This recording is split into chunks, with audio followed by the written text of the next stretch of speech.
Shalom, perkenalkan nama saya Maria Thomasowa SPDK, Guru Pendidikan Agama Kristen pada SMK Negeri 2 Manokwari, Papua Barat. Saya adalah mahasiswa PPG Daljab BIK 3 tahun 2025 pada LPTK Institut Agama Kristen Negeri Manado.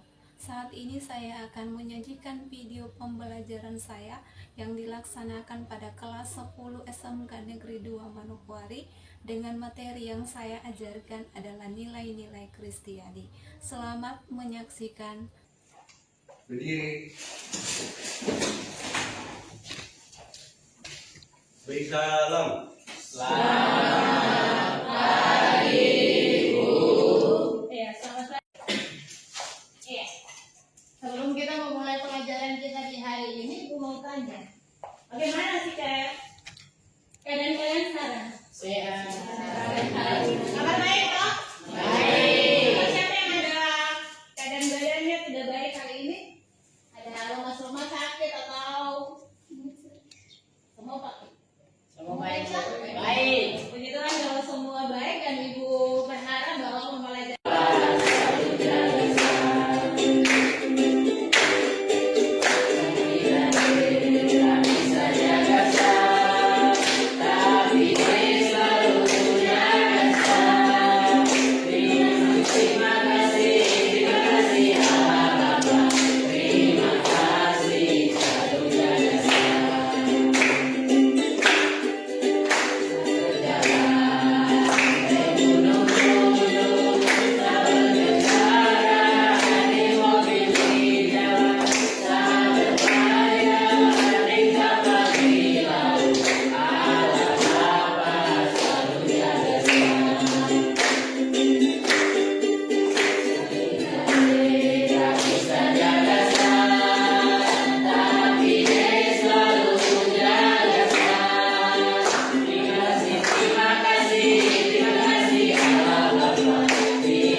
Mari sebelum kita masuk ke dalam pelajaran kita, mari kita berdoa. Berdoa mulai.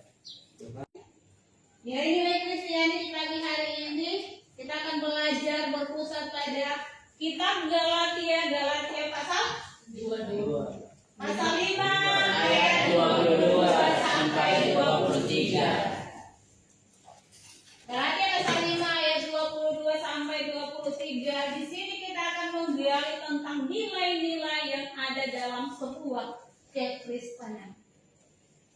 Sah? Sebelum kita ada dalam materi ini, Ibu mau tanya. Ketika kita ada dalam kehidupan, kita tentu pasti akan dikelilingi oleh berbagai macam baik manusia maupun makhluk hidup yang lain. Ketika kita memberikan sebuah penilaian untuk seseorang atau benda, kapan kita bisa memberikan atau sejak kapan kita akan memberikan sebuah penilaian kepada seseorang atau benda tersebut? Ada yang tahu? Ketika kita memberikan, oh iya, si dia ini begini, si dia ini begini, si dia ini begini, itu kapan kita memberikan sebuah penilaian kepada orang lain? Ada yang bisa jawab? Sejak kesan Pertama. Kemarin bilang sejak kesan pertama. Ada yang lain? Ada yang lain? Kapan saya memberikan penilaian kepada si dia, si D, si A? Sejak Ada ya? Sejak mengenal dia. Makasih. Oke, ketika kita mau memberikan sebuah penilaian kepada seseorang lain atau dalam hal ini benda, berarti kita pertama yang namanya pertemuan pertama. Tidak mungkin kita tidak akan memberikan sebuah penilaian kalau kita tidak pertemuan pertama. Kita kenal si A, oh iya, sifatnya begini, baiknya begini, buruknya begini. Jadi ketika kita pertemuan pertama, di situ kita akan memberikan penilaian positif ataukah negatif. Nanti seiring waktu positif itu akan berubah jadi Negatif. Begitu juga negatif bisa seiring waktu berubah jadi positif. Positif. Itu yang namanya nilai. Ketika kita memberikan sebuah sebuah penilaian kepada orang lain atau benda. Bisa? Oke.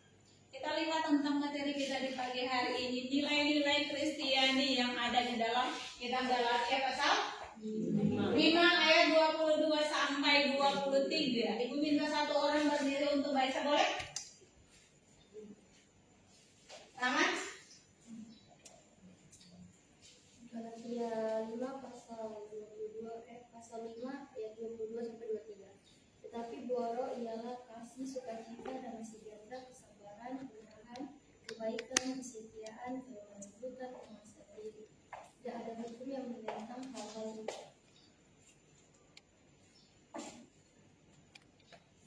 Oke. Tetapi buah-buah roh ialah kasih, Sukacita, sukacita, damai sejahtera, kesabaran, kemurahan, kebaikan, Kesetiaan. dan yang terakhir, penguasaan diri. Diri. Terus kata yang terakhir, kalimat yang terakhir, tidak ada hukum yang menentang. Yesus mengajarkan tentang hukum kasih. Tetapi sebelum di perjanjian baru Yesus mengajarkan hukum kasih. Ada dulu hukum Taurat. Hukum yang pertama sampai hukum yang keempat itu hubungan manusia dengan Allah. Bagaimana bagaimana manusia mau mengasihi Allah seperti apa. Kemudian hukum yang kedua itu menyangkut hubungan manusia dengan sesama manusia dari hukum Taurat yang kelima sampai dengan Taurat yang ke-10. Kemudian di dalam perjanjian baru Yesus mengajarkan tentang hukum kasih. Kasihilah kasihilah Tuhan Allahmu dengan segenap hati, segenap jiwa. Hukum yang kedua, kasihi sesama manusia seperti diri sendiri. Kalau tidak mengasihi diri sendiri, tidak mungkin saya mengasihi orang dengan tulus. Benar dan tidak? Kalau saya mengasihi saya punya diri, saya mampu untuk mengasihi orang lain. Berarti kasih itu bukan sebuah ungkapan, tapi sebuah tindakan. Karena kita belajar dari teladan kasih Kristus. Bisa? Oke. Kita akan lihat dalam yang pertama, kasih. Ada di sini yang tidak mau mengasihi. Semua pernah berbuat kasih kan tidak? Pertanyaan ibu ketiga, kita berbuat kasih itu kepada siapa? Sesama teman, orang tua. Apakah kita mengasihi musuh kita? Tidak. Belum tentu. Kenapa sampai kita mengasihi kita? Tidak. Kita tidak mau mengasihi musuh kita. Karena dia pernah buat salah. Berarti tulus kan tidak? Tidak. Kita lihat di sini pengertian kasih itu adalah suatu keadaan di mana adanya perasaan sayang. Kalau saya sayang kepada dia, saya akan berbagi kasih. Kalau saya tidak sayang, berarti saya tidak berbagi. Yang tadi bilang saya terasa sayang musuh, berarti saya tidak mau mengasihi musuh saya. Padahal Yesus mengajarkan kasihilah sesama manusia seperti Diri sendiri. jadi jangan sampai orang yang kita sayang tapi musuh juga. Kita harus belajar untuk mengasihi supaya dari situ dia juga berubah menjadi yang lebih baik. Bisa? Kita lihat yang kedua, Sukacita. sukacita. Siapa hari ini yang tidak merasakan sukacita? Siapa hari ini yang tidak merasakan sukacita? Ada. Ada yang tidak merasakan sukacita.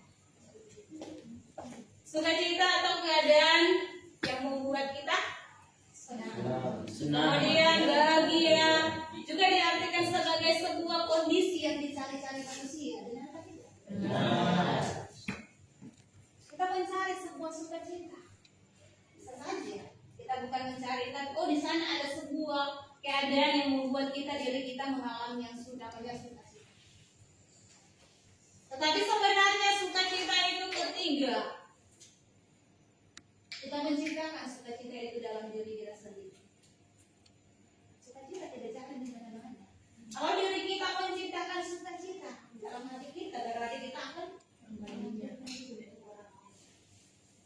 kalau diri kita tidak ada rasa sukacita, bagaimana kita mau berbagi untuk orang lain? Bersukacita adalah warna hidup orang. Kalau orang percaya bahwa saya punya Tuhan, berarti pasti hidup saya akan terus mengalami yang namanya sukacita. Ketika ada galau, apa yang kita lakukan? Ada masalah, apa yang kita lakukan? Kalau masalah tidak ada, mungkin tidak ada sukacita, ya kan? Tetap pasti ada kesedihan. Bagaimana caranya untuk kita merubah, untuk mendapatkan sukacita? Kita punya iman. Kita berdoa. Kemudian kita lihat yang ketiga, damai sejahtera. Kalau yang namanya damai sejahtera berarti ini sebuah keadaan yang bagaimana? Yang penuh damai, tidak ada yang namanya konflik. Di dalam Yohanes pasal 14 ayat 27 dia bilang bahwa damai sejahtera kutinggalkan bagimu. Damai sejahtera kuberikan kepadamu, dan apa yang kuberikan tidak seperti yang diberikan oleh dunia kepadamu. Janganlah gelisah dan gentar hati. Damai berarti sebuah keadaan yang tidak ada yang namanya konflik. Bisa? Buah yang berikut yang keempat, kesabaran. Oke. Kesabaran kata dasarnya Sabar. Kalau berbicara tentang sabar, berarti ini berbicara tentang menahan diri. Ada yang lain, menahan emosi. Oke. Kita lihat di sini sabar adalah sebuah tindakan menahan diri yang tadi kalian bilang. Oke? Dari hal-hal yang ingin dilakukan. Kita ingin melakukan sesuatu. Tetapi kalau kita ada yang namanya keadaan sabar, yang tadi bilang bahwa emosi, tapi kalau kita bisa ada dalam sebuah keadaan sabar, kita bisa mengendalikan kita punya diri. Sehingga kita tidak gampang cepat Emosi. Terus buah yang berikut, kemurahan. Kata dasarnya Murah. kalau berbicara tentang kemurahan, kita lihat di sini untuk menyatakan kemurahan berarti ada yang namanya kita peduli. Terus kita ramah dan tidak kemurahan. Yang namanya kemurahan berarti kalau keadaan yang ramah, kita peduli, berarti kita mau berbagi. Kita mau berbagi. Kenapa? Karena kemurahan itu Allah sendiri yang telah menunjukkan kemurahan. Kita mau berbagi, misalnya bertakutan dengan kasih. Kalau kita tidak murah hati juga, kita tidak mau berbagi di situ. Tapi jangan lupa, Roh Kudus pun Kebaikan. kebaikan. Sejak kapan kita berbuat baik? Kapan kita berbuat baik? Apakah sama dengan ketika kita rasa senang baru kita berbuat baik? Atau bagaimana? Kapan kita harus berbuat baik? Saat orang lain membutuhkan bantuan.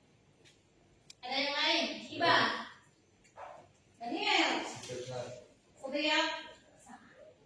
Kita berbuat baik, kita tidak melihat orang. Tapi ketika kita berbuat baik, kapan saja, di mana saja kita mau berbagi kebaikan. Karena kenapa? Kita sebagai anak-anak Kristen, kita belajar dari teladan Kristus. Dan kita akan menunjukkan identitas diri kita. Dia seperti apa? Saya seperti apa? Buah roh yang ke-7, kesetiaan. Siapa di sini? Berarti berbicara tentang kesetiaan, setia. Setia kan? Ada lagu bilang setialah sampai mati, seperti Tuhan Yesus, setialah sampai mati.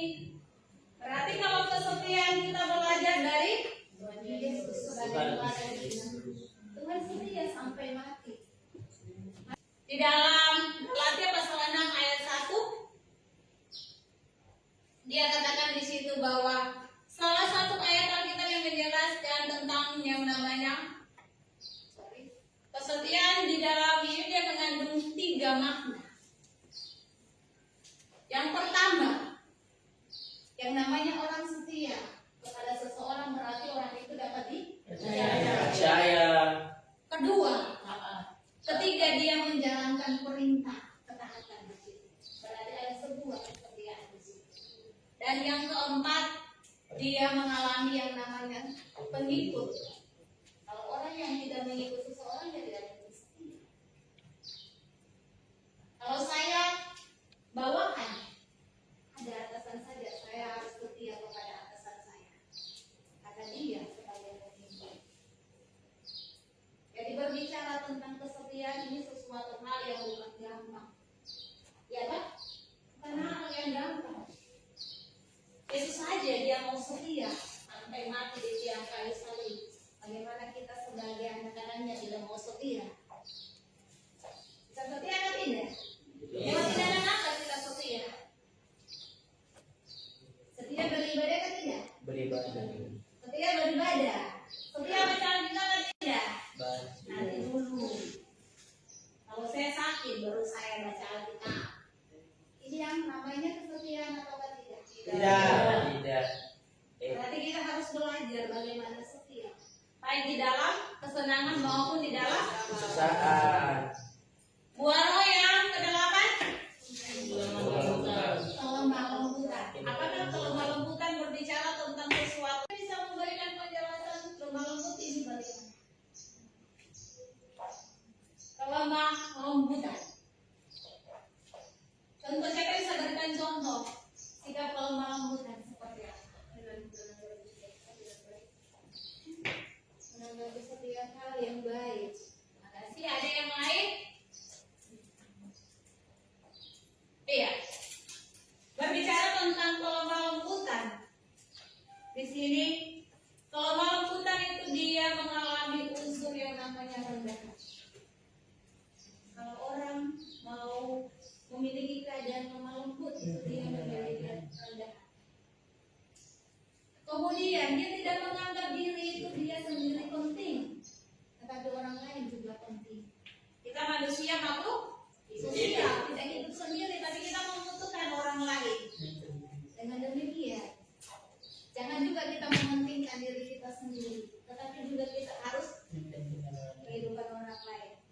Besok-besok kalau jadi pemimpin, jangan egois, jangan pentingkan diri sendiri karena saya pemimpin. Tapi belajar untuk menghargai juga bawahan-bawahan saya atau orang-orang di sekitar saya. Oke, buah roh yang ke-9 yang terakhir. Penguasaan diri. Penguasaan Diri. Penguasaan diri.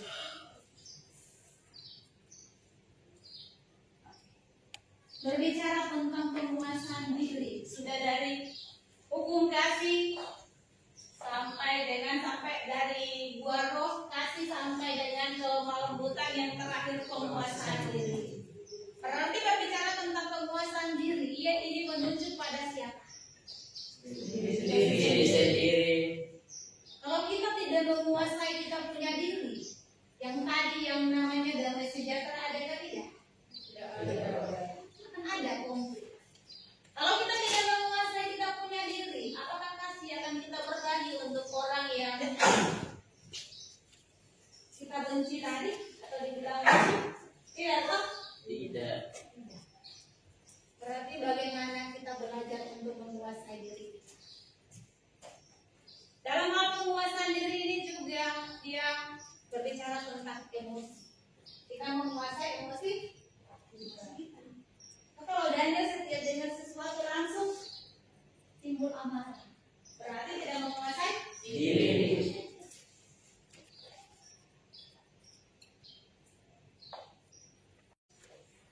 Berarti ibu tahu semua sudah bisa pahami mengerti loh. Sekarang kita akan diskusi kelompok. Kita akan diskusi kelompok. Ibu bagi dalam 4 4 kelompok. Ini kelompok yang pertama di sini, kelompok yang kedua, kelompok yang ketiga, keempat. Oke, 1, 2, 3, 4.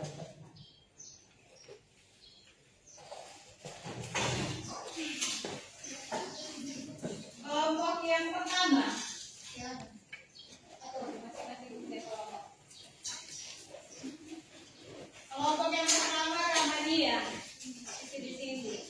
Kelompok Ramania, Ivan, Kristina, Rinus, dan Elizabeth.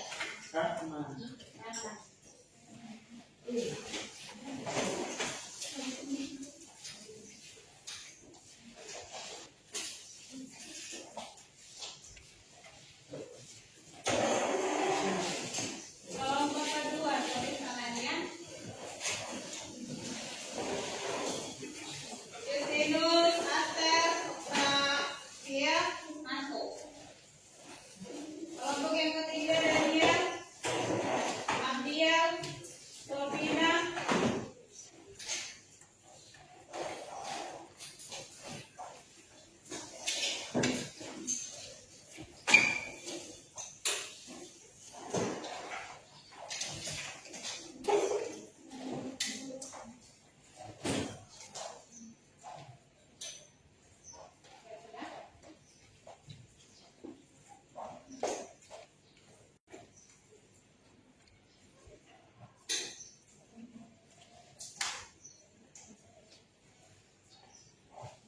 kelompok satu.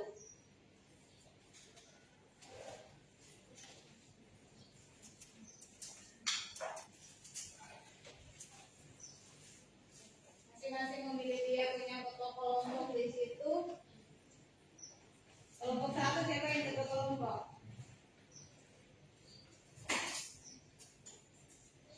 Rahman yang ketua kelompok. Kelompok dua Ramalia yang ketua kelompok. Kelompok tiga Dalia. Kelompok empat Chloe. Oke. Masing-masing kelompok membahas soal yang ibu bagikan. Ibu kasih waktu yang sudah ditentukan. Kemudian selesai waktunya, masing-masing akan mempresentasikan dia punya pekerjaan kelompok. Saya berikan kelompok lain untuk menanggapi atau memberikan masukan. Selesai itu baru pindah ke kelompok 2 dari kelompok 3 sampai kelompok 4. Sudah? Ketika kelompok satu presentasi, kelompok yang lain mendengar supaya kalau tidak ada ini bisa bertanya di sini.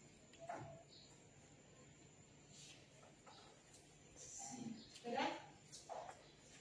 Oke.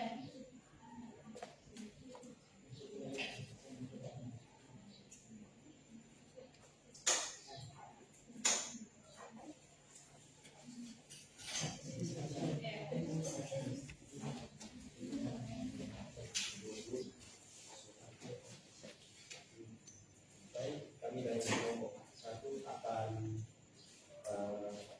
mempresentasikan hasil kerja kami tentang keterangan rohani cinta seorang ibu. Keterangan rohani cinta seorang ibu membahas tentang cara membesarkan anak dan pengorbanan seorang ibu. Shuwenhui, seorang ibu memutuskan untuk pensiun dari pekerjaannya sebagai direktur penjualan untuk menemani putrinya. Dia belajar menghadapi ujian masuk universitas.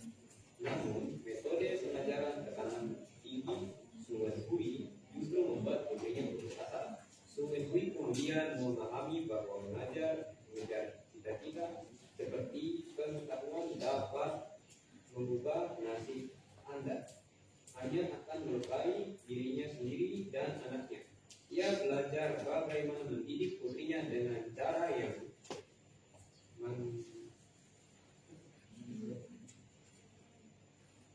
mengungkapkan cinta sejati melalui firman Tuhan. Itu soal nomor 1. Untuk jawaban dari soal nomor 2, kegiatan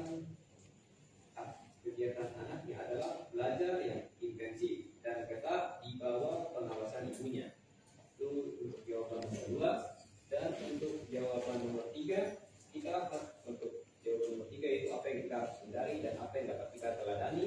Kita harus menghindari perbuatan yang tidak jujur dan jangan memaksakan kehendak kita pada orang lain, karena takdir orang bukanlah kehendak kita, namun kehendak Tuhan. Dan juga kita dapat meneladani kedekatan dan kepercayaan akan Tuhan dan selalu setia pada firman Tuhan. Maka kehidupan kita akan berjalan sesuai dengan kehendak Tuhan. Selain itu juga kita dapat meneladani kasih. Mengasihi seseorang adalah menginginkan sesuatu yang terbaik bagi seseorang. Namun jangan sampai memaksakan keputusan dan keinginan diri kita sendiri. Ya, sekian dari kami kelompok 3. Terima kasih atas waktunya. Kami dari kelompok 1. Terima kasih atas waktunya.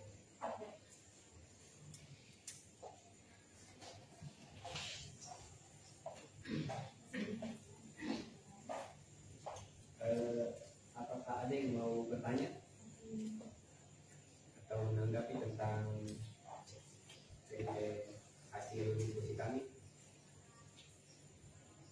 Dari kelompok lain ada yang mau bertanya tentang hasil diskusi dari kelompok 1? Tidak ada. Oke, kalau tidak ada, terima kasih untuk kelompok 1 tepuk tangan.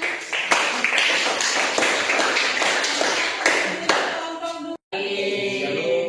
Shalom. Kami dari kelompok 3 akan membacakan hasil diskusi kami tentang film dari Cinta Seorang Ibu.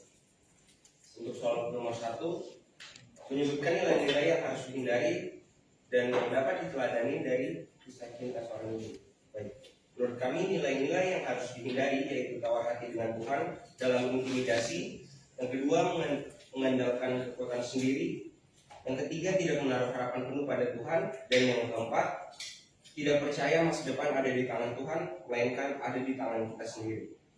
Kemudian untuk nilai-nilai yang dapat diteladani yaitu rasa ingin tahu akan kebenaran firman Tuhan. Yang kedua, menikmati kasih mula-mula. Dan yang terakhir, mengambil keputusan untuk mengikut Yesus seumur hidup. Untuk nomor 2, merumuskan komitmen sebagai tindak lanjut kisah tersebut dalam kehidupan sehari-hari. Menurut kami, komitmen yang harus kita ambil yaitu kita harus menetapkan komitmen sebagai bentuk Kristus dan melangkah bersama Allah dalam kehidupan kita hari lepas hari. Kami rasa cukup sekian dari kami. Terima kasih. Silakan bagi kelompok lain yang ingin bertanya. Tidak. Sepuas. Kalau tidak ada, semua sudah puas. Kelompok 3 terima kasih. Yang kalian baik. Shalom, selamat pagi. Dan shalom pagi. Kami dari kelompok 4 akan mempresentasikan hasil diskusi kami.